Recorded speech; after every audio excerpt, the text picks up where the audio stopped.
எல்லாருக்கும் வணக்கம் and welcome back to our channel Ram Karthika's diary. எல்லாரும் ரொம்ப சூப்பராக இருப்பீங்க அப்படின்னு நினைக்கிறேன். நாங்களும் ரொம்பவே நல்லா இருக்கோம். காலையில் ஒரு சூப்பரான டைம்லேருந்து விளாக் வந்து பார்த்துட்ருக்கோம். காலையில் அப்படியே எந்திரிச்சு வரும்போது கிளைமேட் அவ்வளோ சில்லுன்னு சூப்பராக இருந்ததா. அப்படியே எந்திரிச்சு நம்ம வீட்டில் பூத்துருக்க அந்த ரோஜா செடியெல்லாம் பார்க்கும்போது டே அவ்வளோ ரிலாக்ஸ்டாக ஸ்டார்ட் ஆகும். கொஞ்ச நேரம் வந்து அதெல்லாம் பார்த்துட்டு கையோட கிச்சன் ஒர்க் வந்து ஸ்டார்ட் பண்ணிடலாம். ஏன்னா இன்னும் கிரவுண்ட் ஃப்ளோர் வீடு வந்து கொஞ்சம் வேலை பார்க்குற வேலை நிறைய இருக்குது. ஸோ அந்த வேலையை பார்க்குறதுக்கு முன்னாடியே காலையிலே நம்ம சாதம் குழம்பு நம்ம டிஃபன் பிரேக்ஃபாஸ்ட் எல்லாமே முடிச்சிட்டோம் அப்படின்னா நம்ம கீழே வீட்டு போய் வேலை பார்க்கறதுக்கு கரெக்டாக இருக்கும். நான் நைட்டே வந்து பட்டாணி குருமாக்கு பட்டாணி ஊற போட்டுட்டு தான் தூங்கினேன். நிறைய பேருக்கு வந்து இந்த பட்டாணி சுண்டல் வேர்க்கடலை என்ன சாப்பிட்டாலும் கேஸ்ட்ரிக் ப்ராப்ளம் வந்து இருக்குன்னு சொல்லுவாங்க. அந்த ப்ராப்ளம் வந்து வராமல் இருக்கணும் அப்படின்னா ஒரு என்ன நம்ம ஊற போட்டாலும் சரி, பட்டாணி சுண்டல் எதுனாலும் இனிமேனாலும் நம்ம வந்து ஒரு 10 மணி நேரம் நல்லா ஊறினதுக்கு அப்புறமா அது கூட ஊற போடும் போதே சின்ன துண்டு பட்டை கிராம்பு அப்படி இல்லைன்னா இஞ்சி ஏதாச்சும் ஒன்று நல்லா ஊற போட்டுட்டு அதுக்கப்புறமா நம்ம வேக போடும்போது ஒரு சின்ன துண்டு அளவுக்கு பட்டை இஞ்சி இதெல்லாம் சேர்த்து நம்ம வேக போட்டு சாப்பிடும்போது அந்த கேஸ்ட்ரிக் ப்ராப்ளம் வந்து வராது. அதோட இந்த நம்ம சாப்பிட்ற இந்த மாதிரி பொருள் எல்லாம் நமக்கு டைஜஷன் ஆகலைன்னா கூட வந்து நார்ச்சத்து வந்து நம்ம ஏதாச்சும் எடுத்துக்கணும். நம்ம உடம்பு வந்து அதை வந்து நம்ம டைஜஷன் பண்ணுறதுக்கு ஹெல்ப் பண்ணலைன்னு அர்த்தம். ஸோ அப்போ நம்ம நார்ச்சத்து வந்து ரொம்ப குறைவாக எடுத்துக்கிறோம். அது மட்டும்தான் ரீசன், வேற ஒன்றும் இல்லை.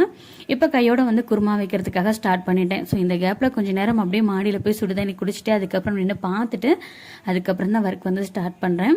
இப்போலாம் கிளைமேட் வந்து பார்த்தீங்கன்னா நல்லா ஊட்டியில் இருக்கோமா கொடைக்கானலில் இருக்கோமா இல்லை கோயம்புத்தூரில் இருக்கோமான்னு தெரிய மாட்டேங்குது. அவ்வளோ சூப்பராக இருக்குது.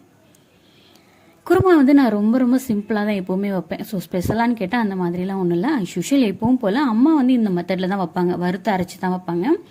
பட்டை கிராம்பு சின்ன துண்டு இஞ்சி பூண்டு வெங்காயம் தேங்காய் நல்லா இதெல்லாம் நல்லா வதங்கினதுக்கப்புறமா ஃபைனலாக ஒரு 5-6 முந்திரி மட்டும் சேர்த்துக்கலாம். தேங்காய் வந்து ரொம்ப வதங்கணும் அப்படின்னு இல்லை, லைட்டாக வந்து கலர் மட்டும் மாறிச்சுன்னா போதும். இதெல்லாம் அரைச்சி நல்லா ஆற வச்சதுக்கப்புறமா கையோட நம்ம குருமா வந்து தாளித்து விட்டுடலாம். ஏன்னா குருமா வந்து வதங்கிறதுக்குள்ளே அந்த வதக்குனது எல்லாமே நம்ம வந்து ஆறிடும். வெங்காயம் தக்காளி இதெல்லாம் வதக்கிறதுக்குள்ளே நம்ம வந்து அதெல்லாம் ஆறிடும். சின்ன துண்டு பட்டை ஒரு 2 ஏலக்காய் வந்து சேர்த்துக்கிறேன். ஒரு பிரியாணி இலை சேர்த்துக்கிறேன். எனக்கு எப்படி மோஸ்ட்லி வந்து பார்த்தீங்கன்னா ஏதாவது ஒரு வீடியோஸ் பார்த்து நான் ட்ரை பண்ணுறேன் அப்படின்னா எனக்கு வந்து அந்தளவுக்கு வந்து டேஸ்ட் வந்து பர்ஃபெக்டாக வராது. சம் ரெசிபிஸ் எல்லாருமே அப்படி சொல்ல முடியாது. ஒரு சில விஷயம் வந்து அவங்க பண்ண மாதிரியே நான் பண்ணுவேன். பட் எனக்கு அது செட் ஆகாது. டேஸ்ட்டுமே எனக்கு பிடிக்காத மாதிரி இருக்கும். ஒரு சில ரெசிபி மட்டும் என்னோட டேஸ்ட்டுக்கு பண்ணோம் அப்படின்னா மட்டும்தான் எனக்கு வந்து ஒரு சாப்பிட்ட ஃபீல் இருக்கும். இந்த மாதிரி நிறைய பேருக்கு இருக்கும்னு நினைக்கிறேன். நமக்கு வந்து டேஸ்ட்டே பிடிக்கல அப்படின்னா அது நமக்கு சாப்பிட்ட மாதிரியே இருக்காது இல்லையா. நம்ம அந்த தாளிதம்லாம் போட்டதுக்கப்புறமா நல்லா பொரிஞ்சதுக்கப்புறமா வெங்காயம் தக்காளி போட்டு நல்லா பச்சை வாசனை போகிற அளவுக்கு வதக்கி விட்டுக்கலாம். இன்னைக்கு வந்து நான் பொடியெல்லாம் வந்து கசகசன்னு எதுவுமே போடலை, வெறும் சிக்கன் மசாலா மட்டும்தான் சேர்த்துக்கிறேன்.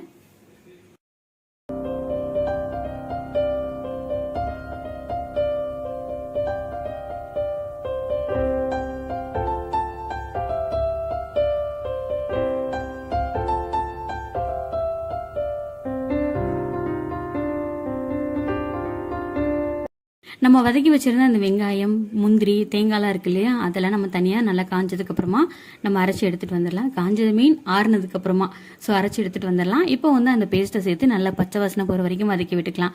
ஏன்னா நம்ம தேங்காய் வந்து நம்ம ரொம்ப நேரம் வதக்கல, சும்மா ஒரு 2 நிமிஷம் மட்டும்தான் வதக்கியிருக்கோம்.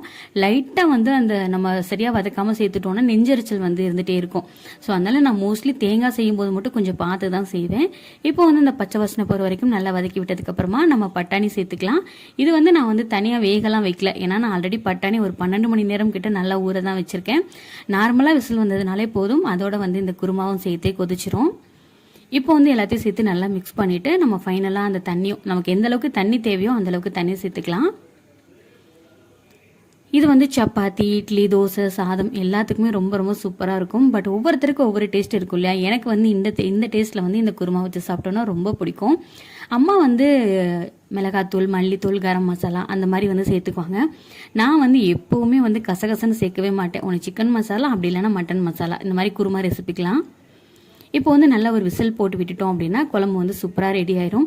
கரண்ட் வேறு அப்பப்போ போயிட்டு வந்துட்டே இருந்ததா, ஸோ அதனால கண்டினியூஸாக வீடியோ எடுக்கவே முடியல. இப்போ வந்து குருமா வந்து சூப்பராக ரெடி ஆயிடுச்சு. காலையில் பிரேக்ஃபாஸ்ட்டுக்கு கோதுமை தோசையும் குருமா வந்து ரெடி பண்ணியிருந்தோம். ஸோ சாப்பிட்டு முடிச்சிட்டோம் அப்படின்னா கீழ் வீட்டு வேலையை போய் ஸ்டார்ட் பண்ணலாம்.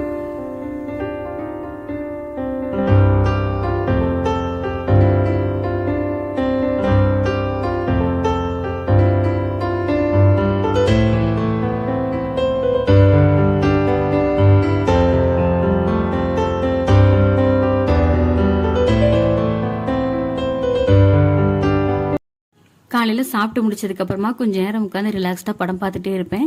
எப்போவுமே நான் வந்து அப்படியே வந்து கண்டினியூஸாக ஓடிட்டே இருக்க மாட்டேன். ஒரு 10 நிமிஷம், ஒரு 1/4 மணி நேரம் அந்த நேரம் ரிலாக்ஸ்டாக உட்காந்துட்டு அதுக்கப்புறம் தான் நான் வந்து வேலை வந்து பார்த்துட்டே இருப்பேன். ஏன்னா நம்ம அப்படியே கண்டினியூஸாக வேலை பார்த்துட்டே இருந்தோம்னாலும் ஒரு இடத்துல மைண்ட் வந்து டக்குன்னு டவுன் ஆகும். என்னடா அப்படியே ஓடிட்டே இருக்கும், ஒரு ரெஸ்ட்டே இல்லையா அப்படிங்கிற மாதிரி. அதெல்லாம் தோணவே விடக்கூடாது. நம்மளா வந்து ரெஸ்ட் கொடுத்துடணும் அப்படிங்கிற மாதிரி ஒரு 10 நிமிஷம் வந்து உட்காந்துட்டு, அதே மாதிரி ரொம்ப நேரம் உட்காரவும் நான் மாட்டேன். ஸோ நம்ம அப்படியே உட்காந்துட்டோம், அப்புறம் பார்க்கலாம் அப்படின்னு வந்து சம்டைம் தோணும். ஆனால் மோஸ்ட்லி 100% நான் வந்து உட்கார்றதுக்கு என்னோட மைண்டுக்கு இடம் கொடுக்கவே மாட்டேன். கொஞ்ச நேரம் உட்காந்துட்டு அதுக்கப்புறமா வந்து வேலையை வந்து கண்டினியூ பண்ணிடலாம் அப்படின்னு எந்திரிச்சு வேலையை வந்து ஸ்டார்ட் பண்ணியாச்சு.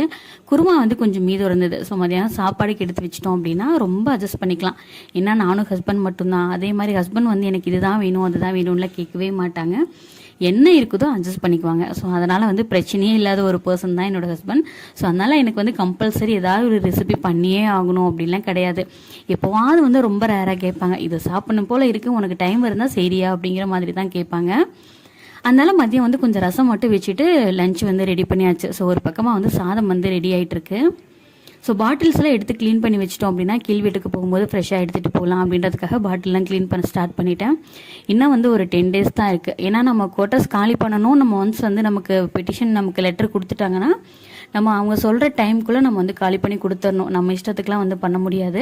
நாங்கள் இந்த மாதம் தான் போவோம், அடுத்த மாதம் தான் போவோம் அப்படிலாம் வந்து சொல்ல முடியாது. ஸோ அவங்க கொடுக்குற டேட்குள்ளே நம்ம வந்து காலி பண்ணி நம்ம குவார்ட்டர்ஸ் கீ வந்து அவங்க கிட்ட கொடுத்துடணும். ஸோ அந்த கேப்பில் வந்து கண்ணாடி பாட்டில்ஸ் க்ளீன் பண்ணி வைக்கிறது, கிச்சன் ஐட்டம் க்ளீன் பண்ணுறது, துணியெல்லாம் மடித்து ஒரு பாக்ஸில் எடுத்து வைக்கிறது, இந்த மாதிரி எப்போல்லாம் டைம் இருக்கோ அப்போல்லாம் சின்ன சின்ன வேலைகளை மட்டும் பார்த்து வச்சுக்கிறது. ஸோ இட்லி பாத்திரத்தில் ஒரு சூடான தண்ணி, ஏன்னா எனக்கு கொஞ்சம் கையில் காலெல்லாம் அடிபட்டிருந்தது. ஸோ அதனால் அதிகமாக வேலையும் என்னால் பண்ண முடியல. இப்போ தான் கொஞ்சம் கொஞ்சமாக ரெக்கவரி ஆகிட்டு இருக்கு இல்லையா. ஸோ அதனால தான் என்னால் வந்து இந்த பாட்டில்ஸ் எல்லாம் சரியாக கவனிக்கவே முடியறதில்ல. இப்போ வந்து நம்ம புது வீட்டுக்கு போகிறோம். ஸோ புது வீடு மீன் நம்ம வேறு வீட்டுக்கு மாறி போகிறோம்.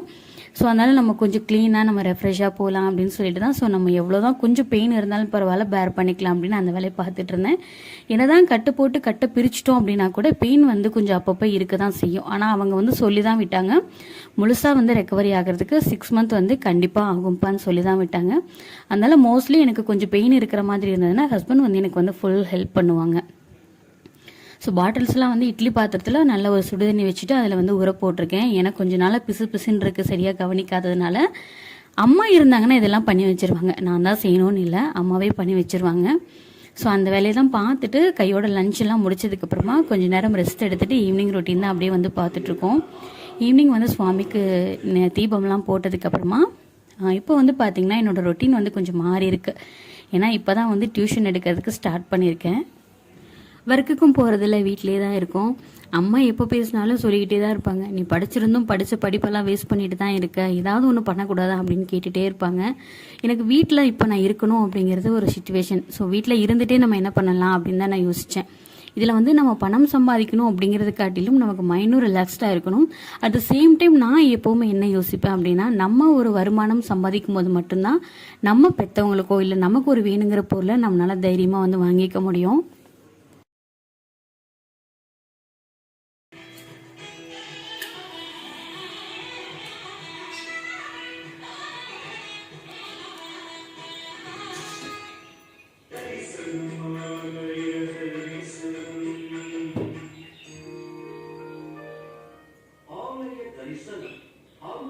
குமாரசுவாமி திருக்கோயில் வேள்வி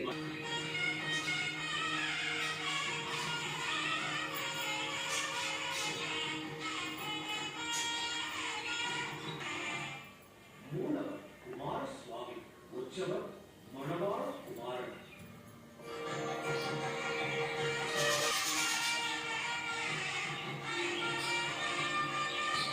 சாமி கும்பிட்டுட்டு வீட்டில் டியூஷன் டைம் முடிஞ்சதுக்கப்புறமா கொஞ்சம் நேரம் மாடியில் போய் வாக்கிங் ஸ்டார்ட் பண்ணலாம் அப்படின்னு வாக்கிங் தான் வந்து நடந்துட்டு இருந்தோம். ஒரு ஏஜ் நம்ம தாண்டும் போது கண்டிப்பாக வாக்கிங், யோகா, எக்ஸசைஸ் இதில் ஏதாவது ஒன்று கண்டிப்பாக நமக்கு வந்து மஸ்ட் வேணும். ஏன்னா ஒரு 40-45 வயசுக்கு அப்புறமா வர்ற பல வியாதிகளுக்கு முக்கிய காரணமே 30 வயசு வரைக்கும் நம்ம என்ன லைஃப் ஸ்டைல் ஃபாலோ பண்ணுறோம் அப்படிங்கிறத பொறுத்து தான் அப்படின்ற மாதிரி இப்போ வந்து நிறைய ஆராய்ச்சியாளர்கள் கண்டுபிடிச்சிருக்கிறத நிறைய மேகசின்ஸில் தான் கூட ஷேர் பண்ணுறாங்க. அதுவும் இல்லாமல் யூடியூப்லலாம் வந்து பார்த்திங்கன்னா நிறைய விஷயம் இது சம்மந்தமாக நிறைய ஷேர் பண்ணுறாங்க. நம்ம வந்து நல்ல விஷயங்களை பார்த்து நிறைய விஷயங்கள் நம்மளை தெரிஞ்சு நம்மளை மாற்றிக்கிறது எவ்வளவோ பெட்டர் தான். அந்த காலத்துலலாம் வந்து பார்த்திங்கன்னா கேன்சர், ப்ரெஷர், சுகர் இதெல்லாம் வந்து ரொம்ப ரேர் தான். ஹார்ட் அட்டாக் அப்படிங்கிறதே எனக்கு தெரிஞ்சு ஒரு 10 வருஷத்துக்கு முன்னாடிலாம் ரொம்ப ரேர் தான். ஹார்ட் அட்டாக்கா அப்படின்னு ரொம்ப அதிசயமாக கேட்போம். அதுவும் ஹார்ட் அட்டாக்லாம் வந்து யாராவது இறந்துட்டாங்கன்னா ஹார்ட் அட்டாக்கா, கேன்சரா அப்படிங்கிற மாதிரி கேட்போம். பட் இப்போ இருக்க லைஃப் ஸ்டைல்லாம் வந்து பார்த்தீங்கன்னா ஹார்ட் அட்டாக்கா, கேன்சரா அப்படிங்கிற அளவுக்கு வந்துடுச்சு. இதுக்கு எல்லாமே முக்கிய காரணம் வந்து நம்மளோட உணவு முறைகள், அதுக்கப்புறம் நம்மளோட வாழ்க்கை முறைகள், இயற்கையோட ஒத்து வாழாமல் இருக்கிறது, இதெல்லாம் தான் அப்படிங்கிறத நான் வந்து ஆணித்தனமாக நான் நம்புகிறேன். நீங்கள் என்ன நினைக்கிறீங்க அப்படிங்கிறதையும் மறக்காமல் ஷேர் பண்ணிக்கோங்க. ஸோ கொஞ்சம் நேரம் வாக்கிங்லாம் முடிச்சதுக்கப்புறமா கையோட டின்னர் வந்து ஸ்டார்ட் பண்ணிட்டோம். முடிஞ்ச வரைக்கும் டின்னர் வந்து கொஞ்சம் மேலேறாக எடுத்துக்கலாம். இப்போ நம்ம 8 மணிக்கு சாப்பிட்றோம் அப்படின்னா மினிமம் ஒரு 7:30, 7 அந்த மாதிரியாவது நம்ம பார்த்துக்கலாம். நம்ம 10 மணிக்கு சாப்பிட்டு 10:15, 10:30 நேராக நம்ம அப்படி படுக்கைக்கு போகிறது தான் பல வியாதிகளுக்கு காரணம் அப்படிங்கிற மாதிரி சொல்கிறாங்க. முக்கியமாக சொல்லணும் அப்படின்னா என்னோட லைஃப் ஸ்டைலில் அப்படி தான் இருந்தது. ஹாஸ்டல் படிக்கும் போதெல்லாம் வந்து பார்த்திங்கன்னா நைட்டு 8 மணிக்கு வந்து கரெக்டாக வந்து சாப்பாடு பெல் அடிச்சிருவாங்க. சாப்பிட்டதுக்கப்புறமா ஒரு 8:30, 9, 10 மணி வரைக்கும்லாம் கூட நாங்கள் முடிச்சுட்டு இருப்போம். மோஸ்ட்லி நான் வந்து படிக்கலாம் மாட்டேன், பட் குரூப்பாக உட்காந்து அரட்டை அடிச்சுட்டு இருப்போம். ஏன்னா நம்ம ஹாஸ்டலில் தானே இருக்கோம், டிவி இருக்காது, வேறு ஆப்ஷன் கிடையாது, உட்காந்து அரட்டை அடிச்சுட்டு இருப்போம். ஸோ அப்படிலாம் அதனால வந்து டைம் போகிறது பெருசாக தெரியாது. அப்போ நம்ம ஆக்டிவ் லைஃப்பில் இருந்திருப்போம். பட் இப்போ வந்து பார்த்திங்கன்னா நம்ம ஒரு ஃபேமிலியில் இருக்கோம். நம்ம அதுவும் இல்லாமல் ஒரு ஹோம் மேக்கரே நம்ம வந்து ஒரு டிசிப்ளினாக இல்லை அப்படின்னா நம்மளை பார்த்து தான் நம்ம பிள்ளைங்க, நம்மளோட ஹஸ்பண்ட் எல்லா லைஃப் ஸ்டைலுமே இருக்கும். நம்மளே ஒரு ப்ராப்பராக டிசிப்ளினாக இல்லை அப்படின்னா நம்ம ஃபேமிலி நம்மளால் வந்து எப்படி காப்பாற்ற முடியும்? இப்போ நைட்டு டின்னர் வந்து பார்த்திங்கன்னா ராகி சேமியா தான் நான் வந்து ரெடி பண்ணிகிட்ருக்கேன். இப்போ டியூஷன் வந்து பார்த்தீங்கன்னா 2 பசங்களுக்கு 3 பசங்களுக்கு மட்டும்தான் நான் வந்து ஸ்டார்ட் பண்ணியிருக்கேன். ஏன்னா இப்போ நம்ம 3rd ஃப்ளோரில் இருக்கோம். அதெல்லாம் நான் இப்போ தான் வந்து ஸ்டார்ட் பண்ணியிருக்கேன். நிறைய பேருக்கு வந்து தெரியறதுக்கு சான்சஸ் இல்லை. இன்னைக்கு கீழே போய் கிரவுண்ட் ஃப்ளோர் போனதுக்கப்புறமா பசங்க நம்ம வீட்டுக்கு வரும்போது போகும்போது ஸோ ஒருத்தரை பார்த்து தான் அடுத்தவங்க அந்த மாதிரி எனக்கு வந்து சேர்ந்தாங்க. இப்போவே வந்து ஒரு 3% கிட்ட இருக்காங்க. ஸோ எனக்கு இதுவே வந்து ஓகே தான். பட் நான் அப்படியே போக போக வந்து எக்ஸ்டெண்ட் பண்ணிக்கலாம் அப்படின்னு தான் நான் நினச்சிட்டு இருக்கேன்.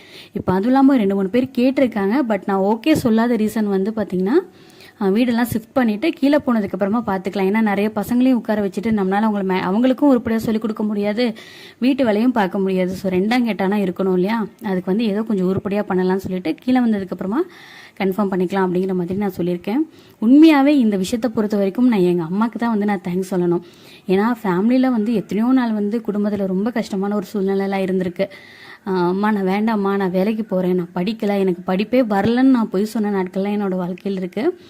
இந்த விஷயத்தில் என்னோட தம்பிக்கு தான் நான் ரொம்ப ரொம்ப தேங்க்ஸ் பண்ணணும். ஏன்னா ஒரு டைமில் இந்த மாதிரி பிரச்சனைன்னு வரும்போதெல்லாம் என் தம்பி தைரியமாக சொன்னான், அம்மா அக்கா படிக்கட்டுமா, நான் வேலைக்கு போகிறேன் அப்படின்னு சொன்னான். எனக்கு அதெல்லாம் உண்மையாகவே என்னோட தம்பிக்கு தான் நான் ரொம்ப ரொம்ப நான் நன்றி கடன் பட்டிருக்கேன். உண்மையாகவே என்னோடய லைஃப்பில் பாதி கஷ்டத்தில் எங்கள் அம்மா என் தம்பியோட பங்குலாம் ரொம்ப அதிகம். அவங்களாம் இல்லை, என்னை மிரட்டி எங்கள் அம்மா என்னை இந்த அளவுக்கு கொண்டு வரல அப்படின்னா இந்த மாதிரி ஒரு லைஃப் ஸ்டைல் எனக்கு கிடைச்சிருக்காது அப்படின்னு தான் நான் சொல்வேன்.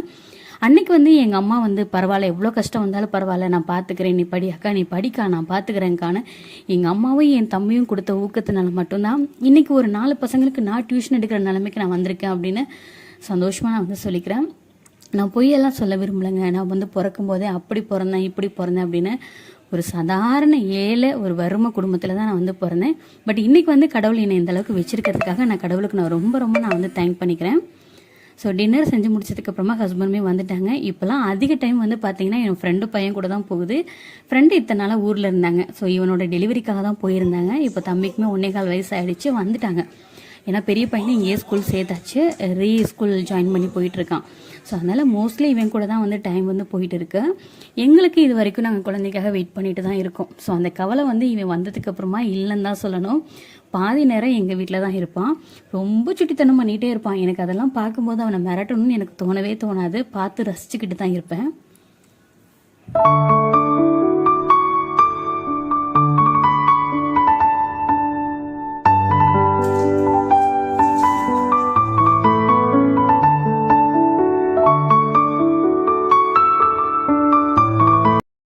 கொஞ்ச நேரம் வந்து குட்டி பையன் கூட வந்து விளையாடிட்டு இருப்போம். என்னை விட அவர் கூட தான் ரொம்ப பாண்டிங்காக இருப்பான், மாமா மாமா அப்படின்ட்டு.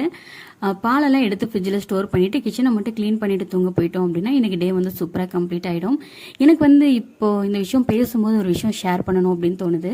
என்ன வந்து ஒருத்தவங்க வந்து வளகாப்புக்கு வந்து கூப்பிட்டுருந்தாங்க. நானும் வந்து வளகாப்புக்கு போயிட்டேன். ஏன்னா வீடு தேடி வந்து கூப்பிட்டாங்க அப்படின்னு சொல்லிட்டு. ஆனால் எனக்கு போகிறதுக்கு எனக்கு இஷ்டமே இல்லாமல் தான் போனேன். இந்த விஷயத்தை நான் ஏன் உங்கள் கூட ஷேர் பண்ணுறேன்னா, இன்னமும் இந்த மாதிரி மக்கள் இருக்காங்க. ஒருவேளை இந்த வீடியோ பார்த்துட்டு இருக்க நீங்களோ இல்லை உங்கள் ஃபேமிலியிலோ யாராவது இருக்கீங்க அப்படின்னா தயவு செஞ்சு அந்த மாதிரி இருக்காதீங்க அப்படிங்கிறதுக்காக மட்டும்தான், யாரையும் கஷ்டப்படுத்துறதுக்காக இல்லை. போயிட்டோம். என்ன பண்ணாங்க, வளையல் போடுறதுக்காக என் பக்கத்தில் இருக்கவங்க, இந்த பக்கத்தில் இருக்கவங்க, எனக்கு பின்னாடி இருக்கிறவங்க, முன்னாடி இருக்கிறவங்களும் எல்லாத்தையும் கூப்பிட்டாங்க. பட் என்னை வந்து அவங்க கூப்பிடவே இல்லை அந்த இடத்துல. என்னால் அந்த இடத்துல அழுக தாங்கவே முடியல.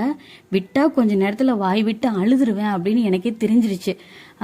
நான் அந்த இடத்துல இருந்து, மண்டபத்துலேருந்து, அந்த ரூம்லேருந்து, நான் அந்த வளையல் போட்ட இடத்துலேருந்து நான் வெளியே கிராஸ் பண்ணும்போதெல்லாம் என்னால் கண்ட்ரோல் பண்ணவே முடியல. அழுதுகிட்டே வந்து நான் வெளியில் போயிட்டேன். அதுக்கப்புறம் வந்து அவங்க வீட்டில் இருக்கவங்கள்ட்ட மட்டும் சொல்லிவிட்டு நான் வந்து கிளம்பிட்டேன். அந்த இடத்துல நான் இல்லை. என்னால் வந்து கண்ட்ரோல் பண்ணவே முடியல அந்த இடத்துல. பட் இன்னும் இந்த மாதிரி பர்சன்லாம் இருக்காங்க அப்படிங்கிறத நான் தெரிஞ்சுக்கிட்டேன்.